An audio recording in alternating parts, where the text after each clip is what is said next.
Hi, I'm Yoel Israel, and I'm your host of Israel Tech. I'm really excited actually to have with here Avery Schwartz, a partner at Greenfield Partners. One of the reasons why I'm really excited is that this helped make a little bit proof of concept for me. One of my very first interviews was at a cybersecurity company, and one of those VCs that walked by was Avery, and we made small talk. And through that, I was like, this is the kind of person I need to have on. And so this has come full circle already in probably 3.5 months. And so since then, I'm happy to have you on. Thank you, Avery. Thank you for having me on, and it's great to be here. Great to have you here. Thank you. Yeah, it's a beautiful offices. So the first thing I want to understand, I'd like to get into is what exactly is Greenfield Partners? I do want to go into your career and what you've been doing. You do have some unique experience as an investor through different components of your career, not just in venture capital. But really, what is it about Greenfield Partners that makes it different than other VCs? Sure. So I guess the main thing I would point to is the stage at which we invest. So we invest at a stage that we call early growth. Typically, if you think about series, you'd think about Series B, Series C, a company that, from a revenue perspective, usually between 3 to 5 million, up to about $20 million in revenue or recurring revenue, ARR as it might be referred to. And really the company's coming into a specific point in the business where it's found product market fit. It's been really nimble of going out to the customer, getting feedback, bringing it back to the R&D team, and they've now found what's called product market fit. But then the stage that they enter is, okay, now you have to build a machine that builds on that product market fit. Maybe it's called product motion fit. So you build a whole motion into going to the market. How do you capture leads? How do you move them down the funnel? How do you enable the salespeople?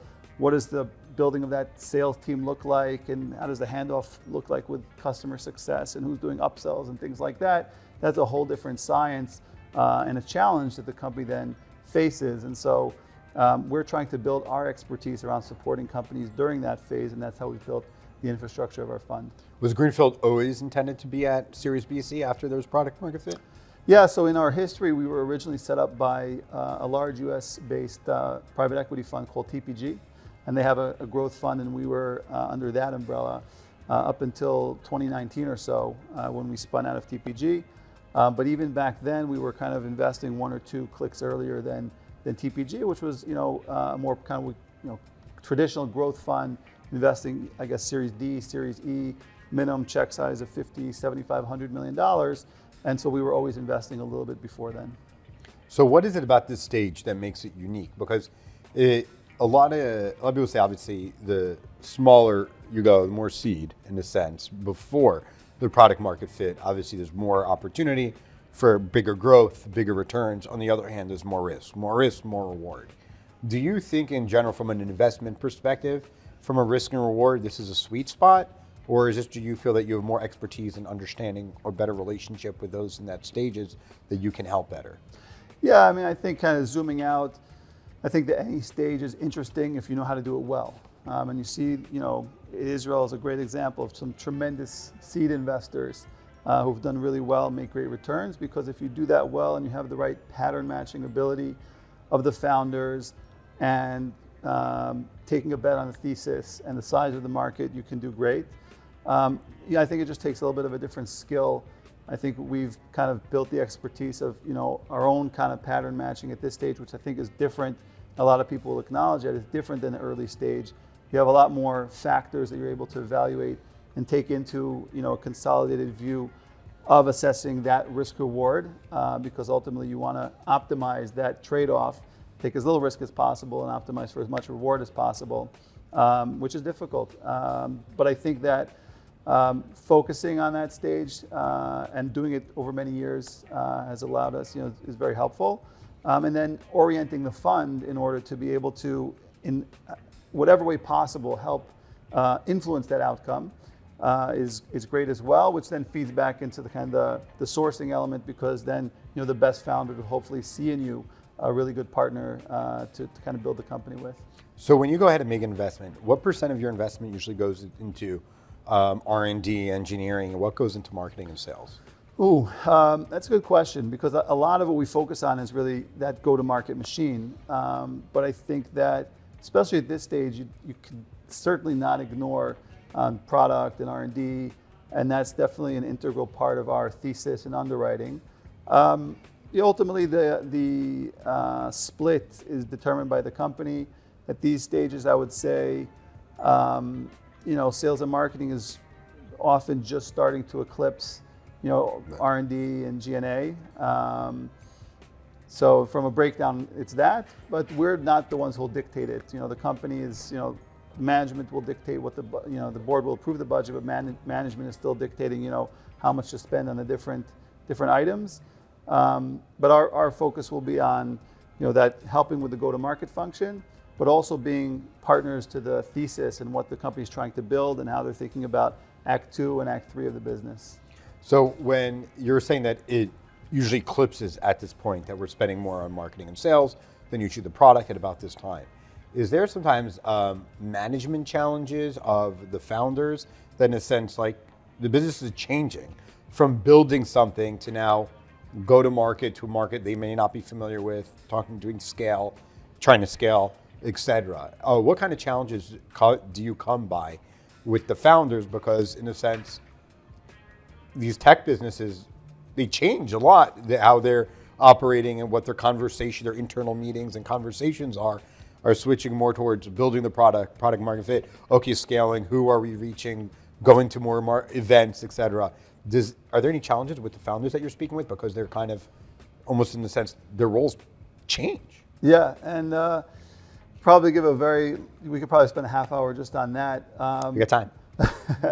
I would abstract it into, I guess, one point, which is, I think the types of founders, especially in Israel, we've spent most of our time, they're amazing at recognizing excellence in technology and product.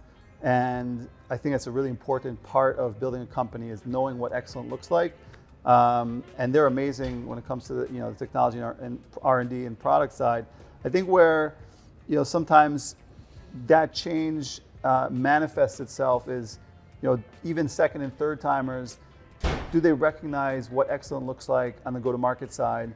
And I think that in this type of, startups are hard. The power of gravity is very strong. And the difference between, a B+ team and an A- team is actually very significant. And so if you're off on understanding like how great of a team you're building and what does excellent look like and how do I, what are the best, leaders of my go-to-market organization, not just from a VP perspective, but directors and account executives and positions like that, you will not be growing optimally and not be leveraging what you've built to date, and you'll lose crucial time and capital, and there's a cost of capital associated with that. And I can expound into some of the things that we've been doing, especially lately, in order to help that. Go ahead. Yeah, and I'd also like to hear the challenges involved that you think the founders have when they bring in someone like you at the stage of a BC for scaling growth. What kind of challenges do they have? And I want to hear, Yeah.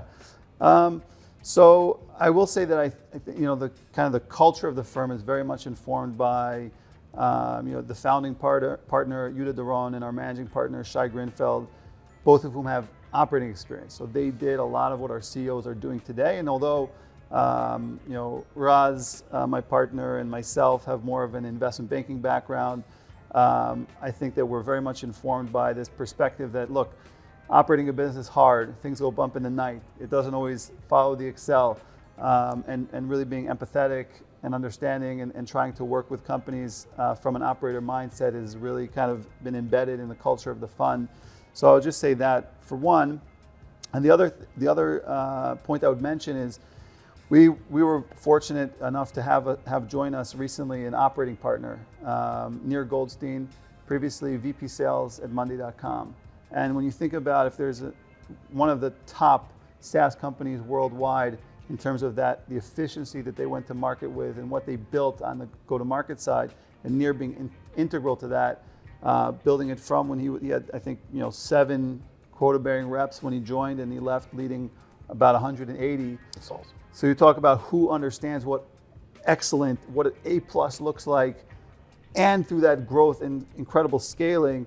So he has what I think a lot of the founders want in terms of being able to bring that excellence to their organizations. And we're seeing it already in the short time he's been with us, tremendous pull from both our founders and other founders in the ecosystem. And I think that's very much aligned with what we're trying to bring to our companies and the ecosystem. Yeah, my company Watt has been using Monday.com forever. I think it was like called The Pulse. That's right. Before Yeah. that. And what's actually fascinating, a lot of these huge companies that really scale, let's say like Monday did, they create so much expertise and talent, it becomes a school in of itself.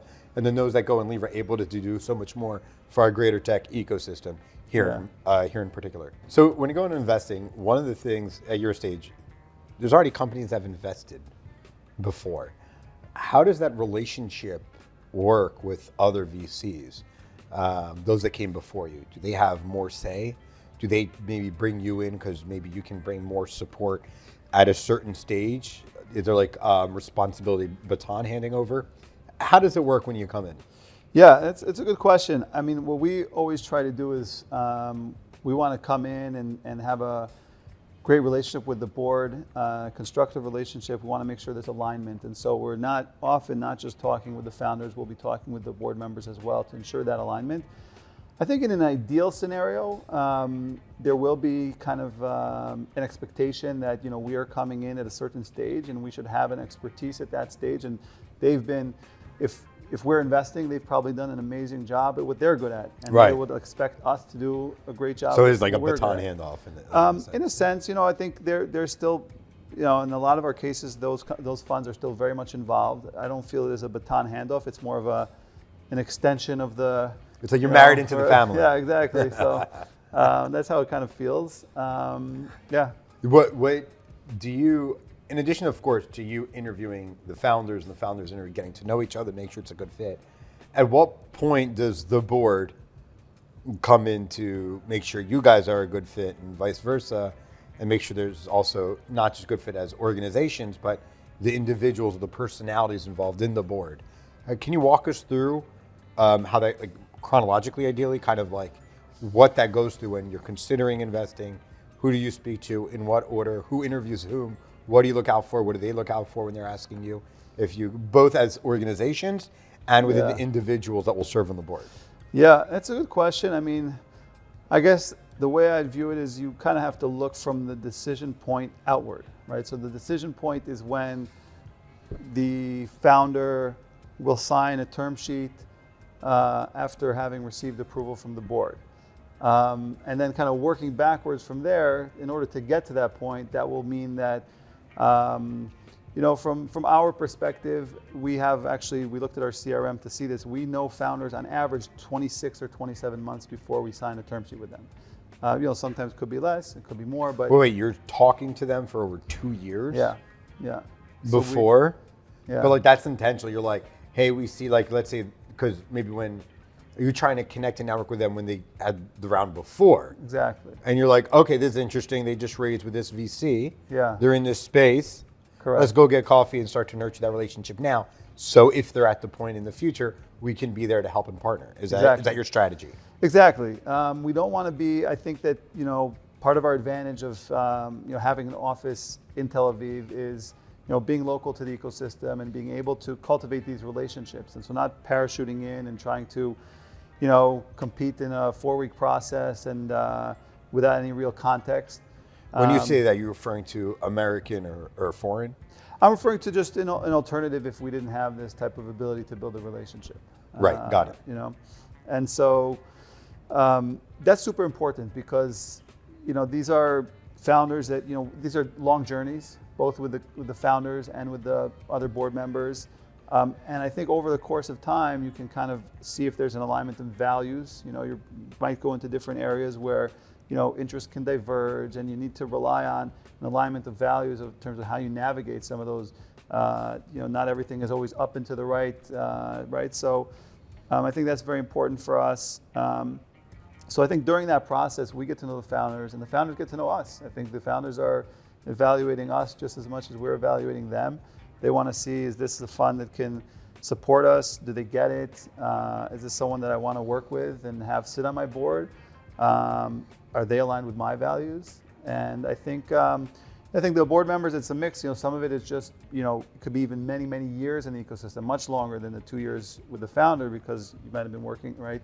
And it depends on the board. Some are like super intimate. Some are you kind of get to know over time. But I think at the point that you start to feel like a deal cadence, So for obviously 2 years prior to its relevant, it's a very different cadence. It's okay, let's catch up once a quarter. We'll do some thematic research. We'll say, hey, we've been doing some work on your space. So we'd love some feedback from you, and maybe we're going to publish something. And so try to have it a little bit more substantive. But at a certain point, it gets to a deal cadence, and at that point, you want to make sure that you're talking with the other board members and ensuring alignment there as well. What are red flags? Good question. We use this phrase, and I'm not sure if we stole it from Ariel from CoreLogic, so apologies if I thought you stole it from you, but whatever. But we look for, in our team as well, kind of people who are hungry, humble, and smart. And I think that people who look into our portfolio tend to say, oh, like there's a certain like typecast of founder who kind of fits that bill. Look, there have been great companies built by people who aren't quite like that, and that's fine. I think for us, we see not only just an alignment and it being much more pleasant to build a big company with someone who has that humility. We actually see some of the best founders being also the most humble, and for sure, hungry and smart, because they're able to empower others. And so when we take it back to the first principles that we're discussing, our stage, if you have that amazing charisma and you're a one-person show, you can get through the seed and A stages and create business. But in order to unlock real scale and build a company, you're going to need to be able to empower other people. And it's generally the people who are more humble that have the ability to empower others, make them feel that ownership and that power, and they can shine and create great functions. And so you need your sales leader to step up, the marketing, the customer success, the VP R&D can't feel constrained. And so we actually see a correlation between the founders who have that sense of humility and who are able to actually unlock real scale in the business. How are you able to tell that within a meeting, someone for the first time, that they're humble? What are you looking for, or is it more red flags that tells you that they're not humble? Or is there something that like you're looking for in particular that you go in with like, my agenda is to find out, obviously their personalities, their chemistry, but also are they humble? Are they a team worker? Are they more leader or manager? These like, what are the, yeah. So you can speak to that. It's a good question. I try not to judge too much on one meeting. I think in general, the way I see is like you have to have a lot of touch points in order to kind of coalesce around a certain point where you feel like, okay, you kind of get the person. And so it kind of looks like this, but over time, the way I judge it is like, what's the delta in your impression on the basis of new information, right? In the beginning, you can go, there's like big deltas every time, right? But eventually you have enough information where you might learn something new. It's okay, move my opinion a little bit. Like, okay, then you feel like you're kind of at that right place. You kind of know the person. So that's why we want to get to know people over time, because anyone can have like, I can come off as, in one way in a meeting, and I'd love for people to also get to know me a bit better before judging me. So that's one thing. One thing you'll see in terms of relating to the factor I mentioned before is, letting other people speak. I think that's something that sometimes you'll even see, even the body language. You can see like when another team member is speaking, are they tensing up, right? Are they worried about what that person's going to say? There can be reasons for it sometimes, but sometimes it could be like a little bit of a signal that this is not a person who's going to be able to empower others as well. So that's one. Being a good listener is like, I just think that's super important, because I think it also translates to how people listen to the market and to feedback and things like that. Again, that just relates to, it's a proxy for, I think we're big believers that there's an objective truth out there a lot, and if people are not good listeners, don't necessarily acknowledge that, and they'll want to kind of believe something else. And if you believe something that's not aligned with this sort of objective truth, then the actions you take on the basis of that aren't going to be optimal, right? And so even if a truth is harsh, better well object it, listen closely, acknowledge, and then take actions on the basis of that, because otherwise that problem will still fester and it'll get bigger. So I think being a good listener is really key as well. Do you think I'm humble? Let's see how good he is. You're in this conversation, you're the ultimate listener. So I'm the one who's throwing out the red they're flags. listening. Yeah. So let's not be humble for a minute, and let's talk about some of the great companies that you represent. full disclosure, my company, Wadi Digital, has actually served many of them, particularly your cybersecurity your cybersecurity portfolio companies. But maybe you want to talk about, because you have a lot of very successful companies. So maybe if you want to speak a little bit about kind of them. I know there's been some big things in the news that since before we actually scheduled this months ago. So maybe if you kind of want to talk about that and give us a little glimpse into what we could expect in the future, given the hard times we're finding ourselves in the middle of a war, kind of about what we could expect and if we can kind of get any visibility into the Israeli tech ecosystem in the rest of 2024 and in the future, accordingly, from the experience that you have. Yeah, sure. I don't want, I think we have great portfolio companies. You can see on our site the full list. I think maybe I'll just touch on two that have been in the news recently. One is Vast Data, which raised capital in a round led by Fidelity at a valuation of $9 billion. That's been just an amazing ride to experience. Feel very fortunate to be a small part of that journey.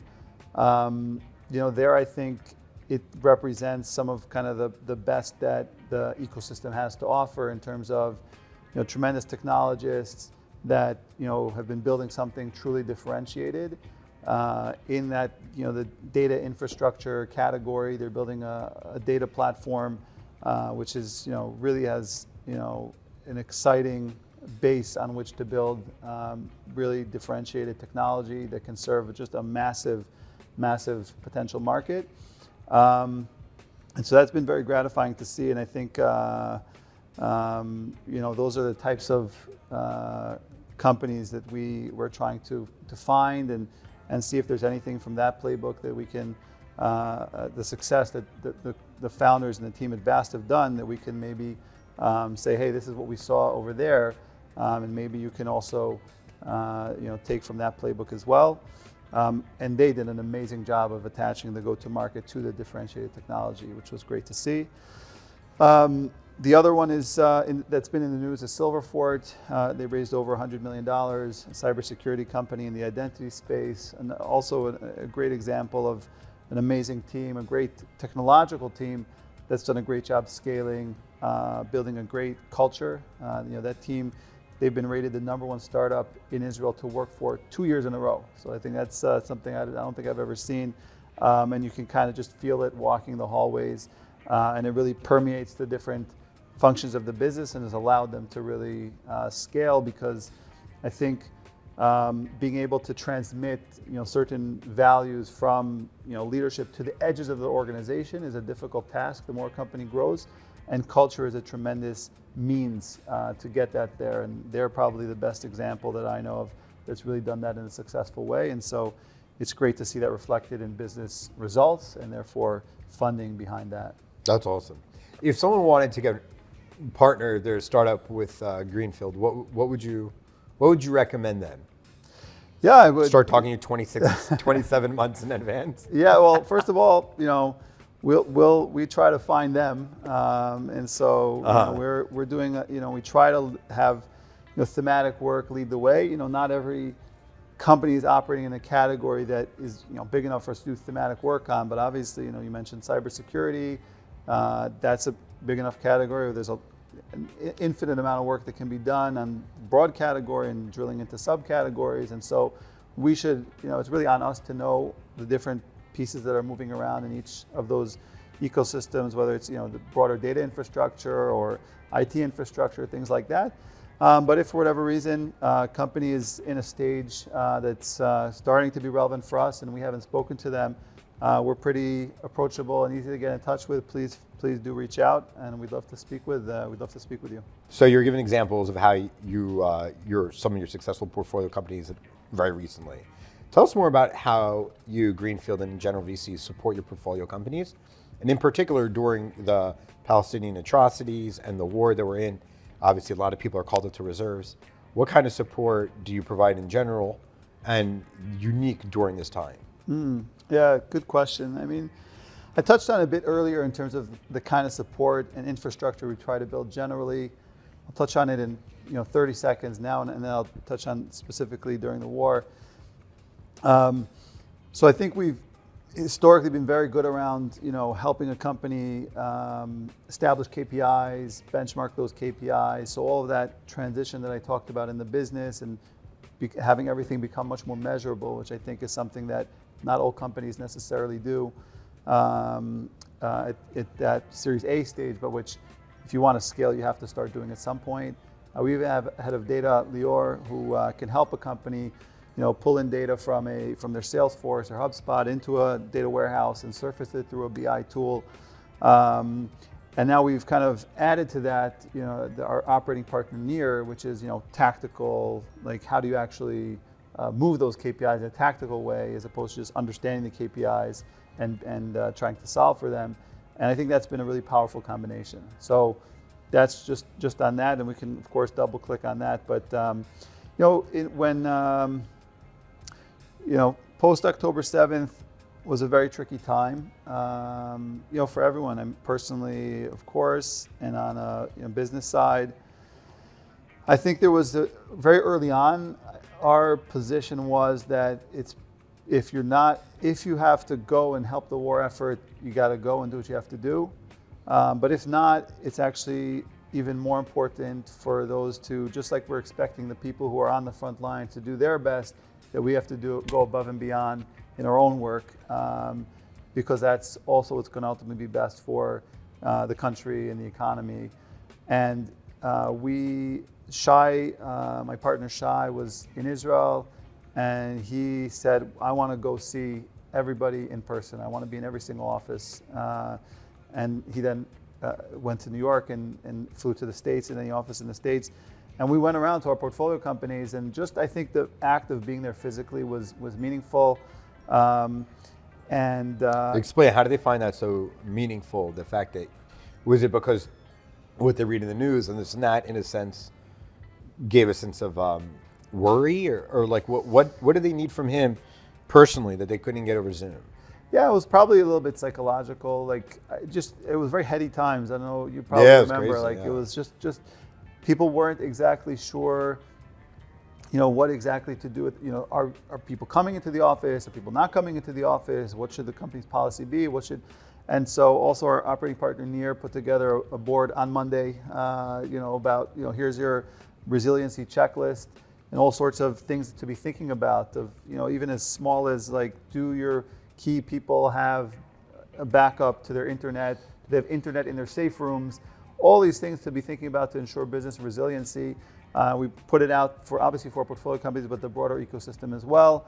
And I think sometimes, look, not everything, I think kind of visiting the companies in person, it's, just about, that personal touch, nothing more than that. I can't say it's part of some, actual tactical, but I think at that point it was important. There are not a lot of times like that you face, hopefully, right? It's a once in a lifetime type of situation, which is, everyone kind of coming out of this trauma, and there was tremendous amount of dissonance, if you remember, between like, how am I actually, like, I'm sitting at a desk and working my 9 to 5 3 days after. It's like, didn't make any sense. I think the dissonance is still like slightly there in these random moments during the day, but I think generally people are kind of compartmentalizing pretty well now.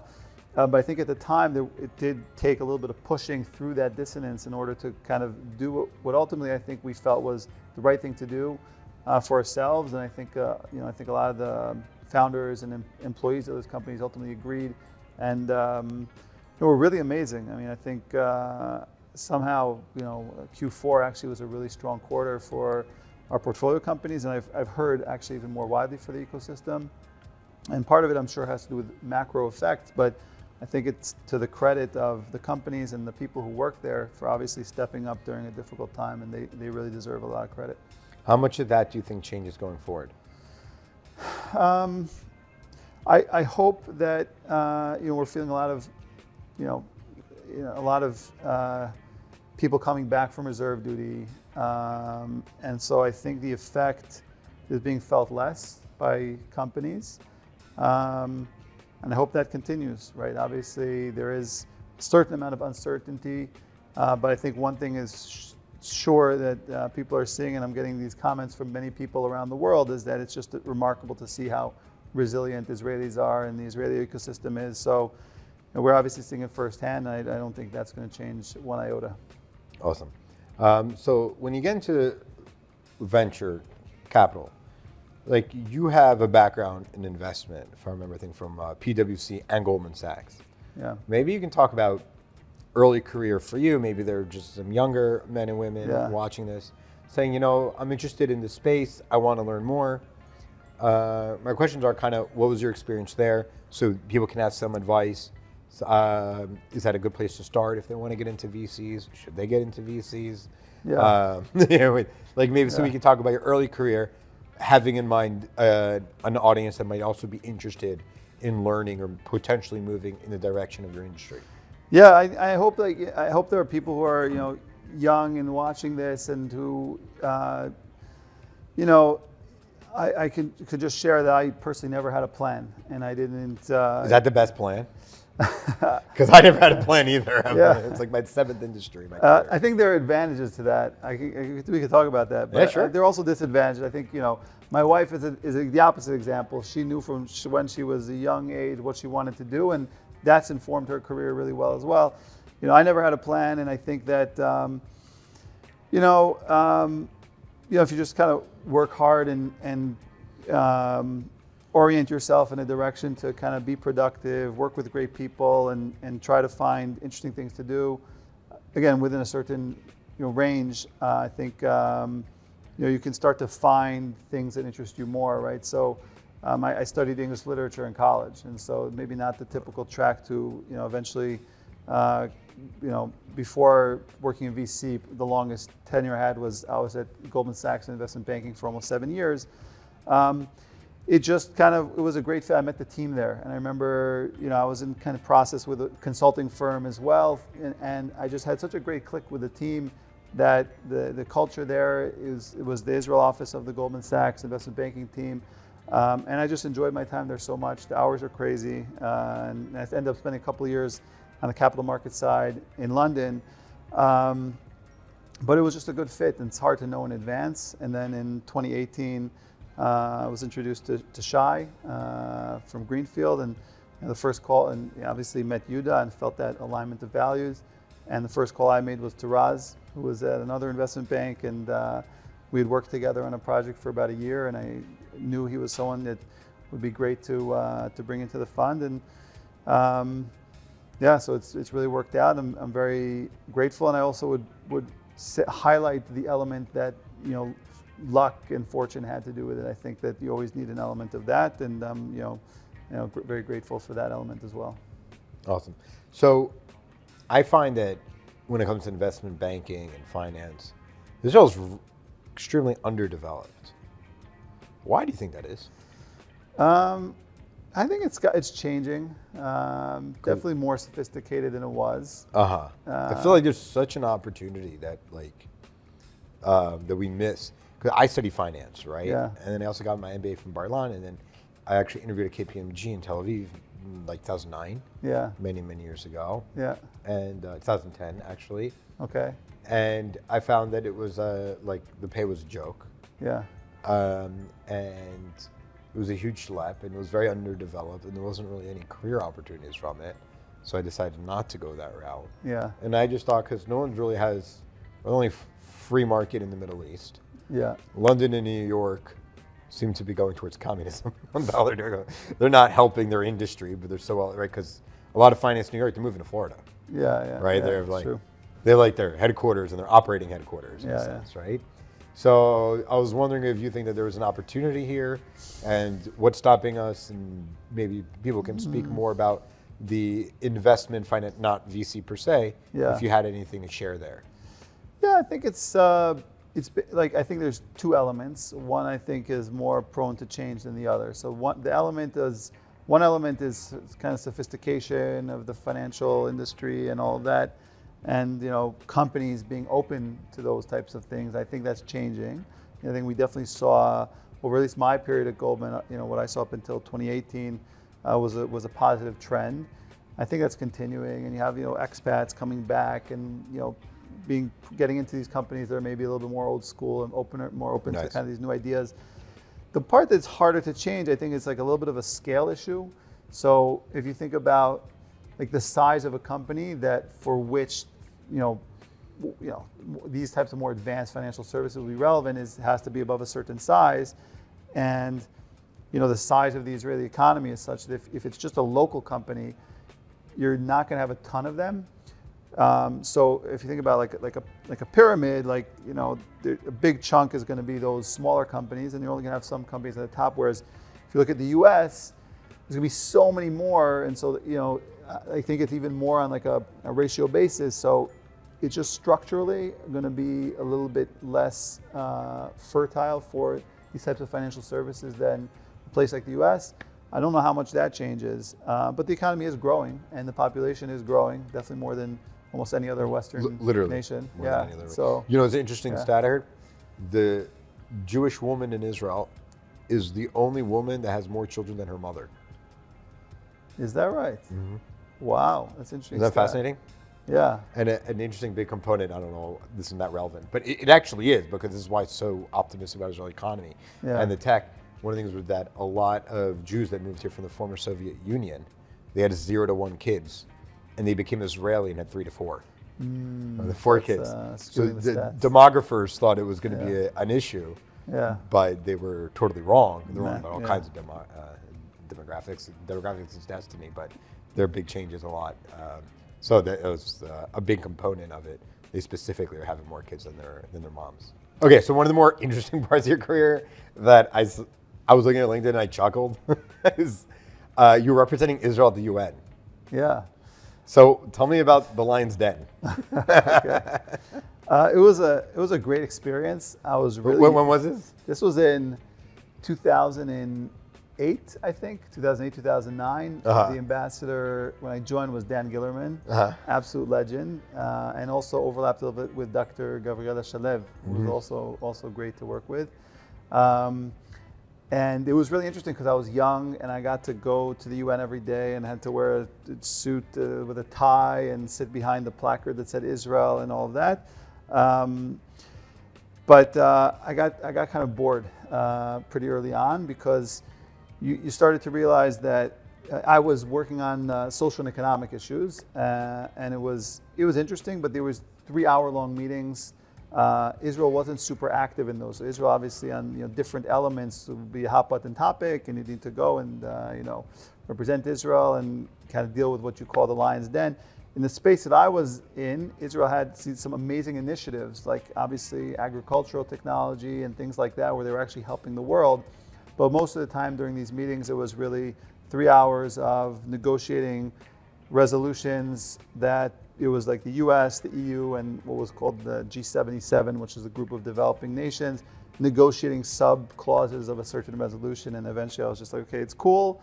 I brought all my friends and family to the Security Council to take pictures on weekends, but okay, I got to find something that I'm using my brain a bit more. And so it was a good experience, but I was ready to move on. What was your craziest story there? Do you have one? The story I love is when Dan Gillerman was a great orator, and there was a strike on Broadway, an actor's strike during that time. Sounds familiar. And he was spoken in the kind of Lion's Den, and so he was addressing one of these crazy biased resolutions against Israel or something, and he said, I need to get it right. I haven't called this statement in a long time.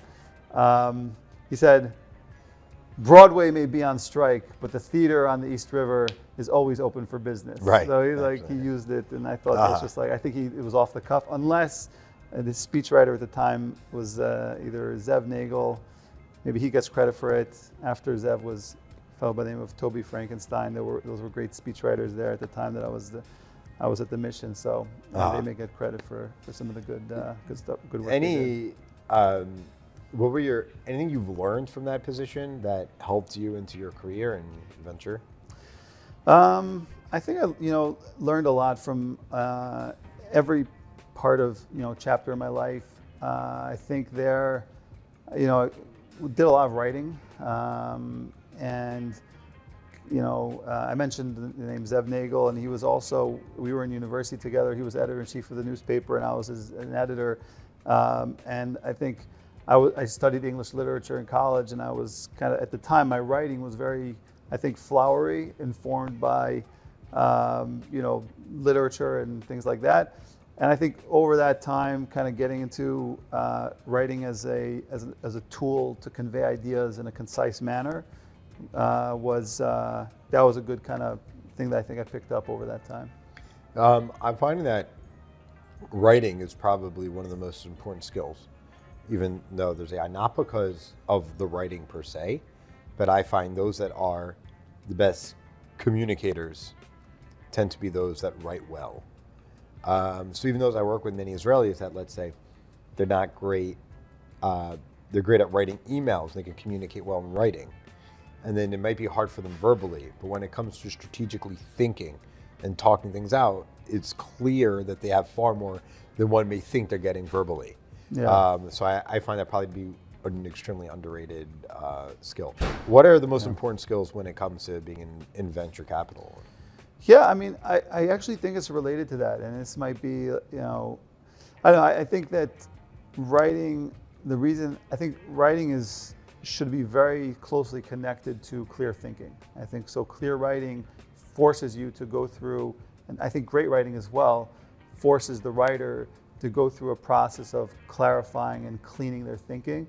And I think in venture, ultimately, when it comes down to, if you think about what venture capitalists are paid to do, a lot of it is around that decision-making element, where you're taking in a lot of inputs and you're making the decision on the basis of information. And so there's a lot of things that can get mixed into that decision-making clarity that can render it impure. And I think a lot of what I try to focus on in my own thinking, that we try to support that process in our investment committee, is getting the thinking to be as clear as possible, for people to be able to present things objectively, recognize biases. It's so easy to fall into what I call relative thinking versus first principle thinking. And so I think that all kind of ties together, and that's why I think writing is an important tool, because if you're going to write something down, needs to be a thought process behind it that kind of clarifies your thinking, and that's why we write investment memos and things like that. So I would say that clarity of thinking is a really important part of the VC process, especially at our stage when there's a lot more factors, right? I think earlier stage, I'm sure it's very important, but you have fewer factors to evaluating. You're evaluating the team, the size of the market, the technology, and the thesis. We're taking in a lot of different factors that might say something, they might not, right? You're seeing all this information coming back from the market, and you had 10 different expert calls, and you're seeing the performance of the cohorts and the different segments, and you've met all the different leadership, right? There's just so much information that you're trying to build a narrative, and you're trying to place an educated bet on the back of, like, you really need to keep that thinking clean. What other skills are necessary for VC? I think that related to what I was saying is like being able to take in a lot of different factors and condense it and distill it. Some people are better at just like going deep on one thing. I think in VC you're taking in a lot from a lot of different places. You have to distill it, which is important, without kind of dropping the ball in different places, chasing everything down, feeling like you got from like an 80-20 perspective. You've kind of like assessed it and have a view, and integrating all of those. I think VC, I was speaking with someone recently, I think it does require a certain amount of well-roundedness. So you can be super smart, you can do all that, but you want to be able to have the people skills that people want you to sit on their board, and they want to catch up with you every so often. And you can people like I think for us, at least in our fund, it's a team sport. People work well together. So I think it requires a certain amount of well-roundedness as well. What do people get wrong from the outside? Because I know I've heard people make, right, I studied finance, I worked a little bit at Morgan Stanley many years ago. And oh my God, it was 20 years ago. It was like 18 years ago. And so what people thought from the outside isn't exactly what is on the inside. What are some misconceptions, what are some assumptions you think people will have wrong when it comes to the industry? Yeah, I'm not, I don't know, I know they can, every once in a while I see like on Twitter and how like the US VC, the perceptions and all of that, and not really up to speed on what people think, but I think it's if people have a perception that's, maybe not, this, I know in finance, when I was in banking, it was like this alien universe to a lot of people. But when you're walking the halls, and it's just people at the end of the day, like anything else. And it's an aggregation of people, and everyone, I think, is trying to do their best and work together.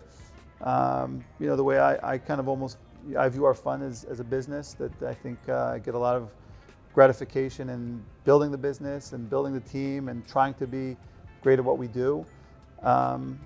And so, if people have different impressions, but that's kind of how I view it. So earlier we were off camera. We were talking about intellectual dishonesty, and this is, I think, a lot of things that's been coming up in general, that you're seeing people saying one thing, they're not necessarily honest or sincere, or they say things, they don't act integrous in a sense. Yeah. So I thought you kind of had maybe some interesting things to share, and obviously this is a pet peeve of yours, as it is for most people. What is the most common form of intellectual dishonesty that you see in tech? You're putting me on the spot. I didn't. I think we're talking more generally about. Or generally, yeah. Or in business. You don't have to call everyone out. No, I think that sometimes, I think what's tricky about intellectual dishonesty is that it's often unintentional, and people will kind of convince themselves of something and stick behind it and advocate as if it's the truth. Primarily because it aligns with their interest, as opposed to really trying to get to the ultimate truth of the matter. So maybe it relates to what we were discussing earlier about being a good investor and finding that truth. And so it's just a pet peeve when I I think we were talking about earlier, just for one reason or another, and maybe it relates to.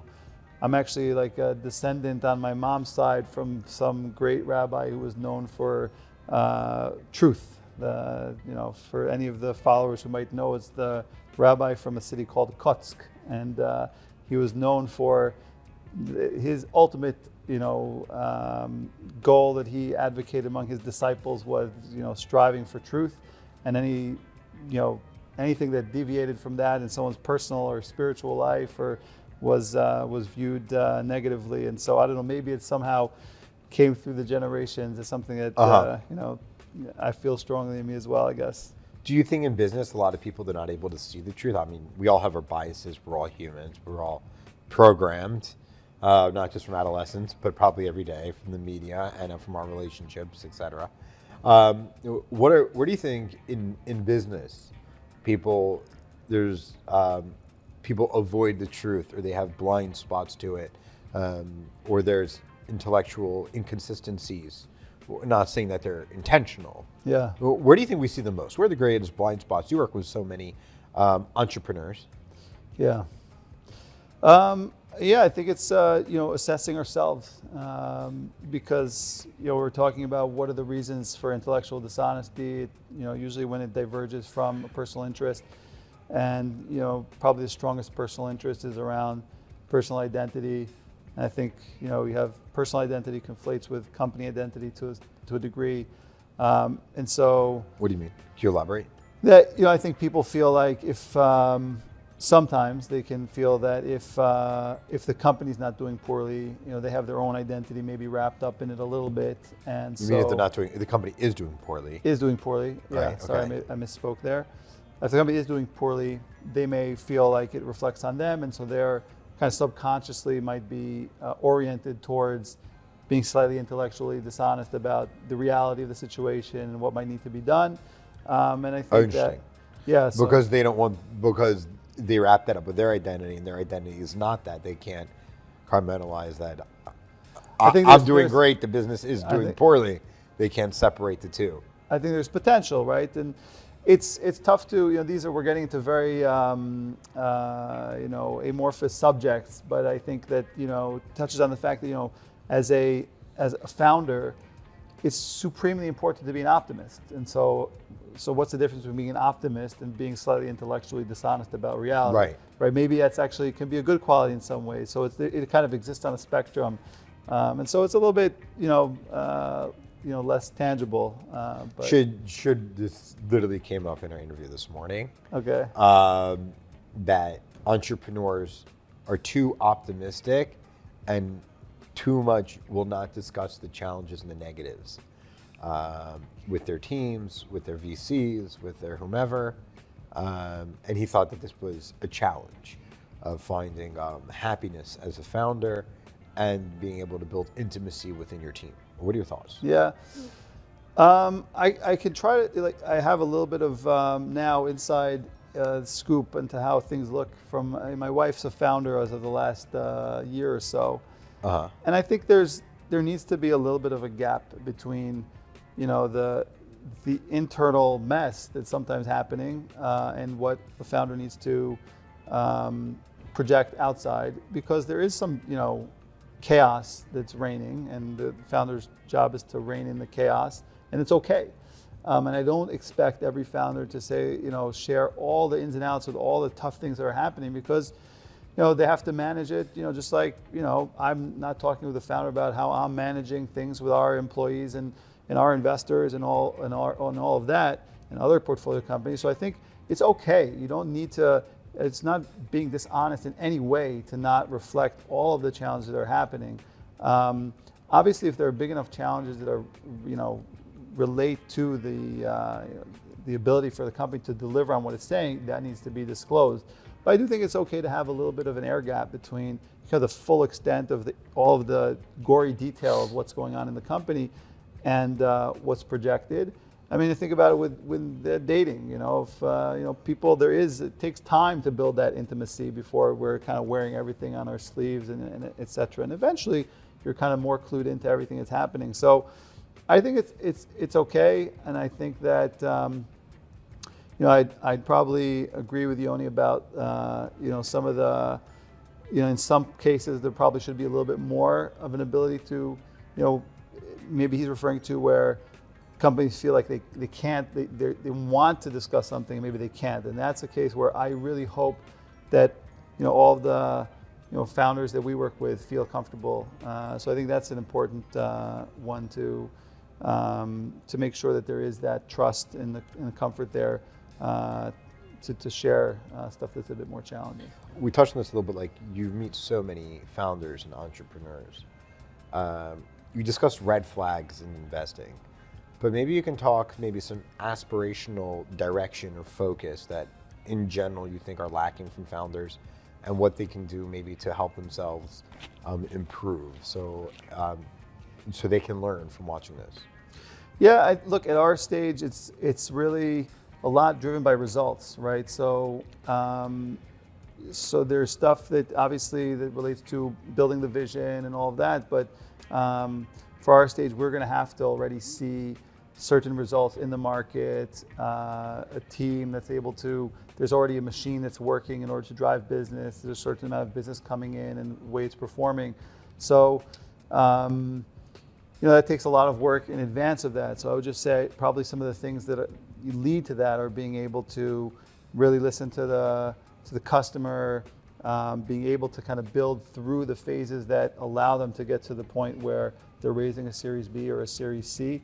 And I'm not saying necessarily to listen to the customer and build exactly what they ask for, but really understand the pain point of the customer in order to build a product that will address the pain in a way that it might be the way they ask for it to be built. It might be in a different way, but that ultimately they've built a company that is clearly solving a problem, where there's indications from the market are clearly signals beyond just the logic of the thesis, but actually signals from the market there's pull on their product, and that they built the organization to support the next level of scale. They haven't gotten there with, they're completely out of breath and, the thing's about to break, but rather they're building the company with an eye towards the future and not just kind of sacrificing the long-term for short-term expedience. So those are a few things that come to mind, immediately. No bullshit answer. At what point do you think a founder, when they've successfully grown a company, stereotypically speaking, is like time for them, hey, like, you did amazing. This company's too big, and those set of skills, generally speaking, don't apply to the founding entrepreneur.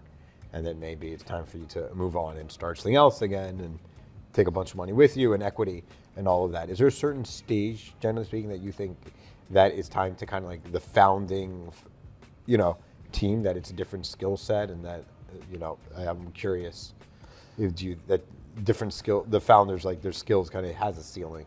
I think you see in the best companies, founders are really important parts for a very long time. Right. They're important, like 15 years is probably a good number for how long in a company's lifetime the founding team is important. Now, that's like the goal, and what we really have that in mind when we invest in companies. But at some point, there are times where the numbers of performance will indicate otherwise, and it's probably worth having a conversation together with the founder to see whether Come on, give me an answer. At what point do you think there's a certain amount of revenue, a certain amount of growth, a certain amount of expansion to different nationalities, starting to serve different languages? When you're like, at what point do you think, generally speaking, that you've got the most you could out of a founder? I don't think there's an upper limit. I mean, look who's Okay. look at Elon Musk. Elon Musk right? is the exception of every. No, but I mean, I think I think there's some pretty big public companies still being run by their founders. So it's really just at what point you hit your ceiling, and it could be 10 years into being a public company, and it could be you get tired at that point. But Right. then I think that one of the things I've learned really from some of our CEOs, I think. Renan from Vast comes to mind, is just this question of like, what's best for the company? It really kind of puts to bed a lot of bickering, Right. things where ego gets involved. It's like, what's Right. best for the company?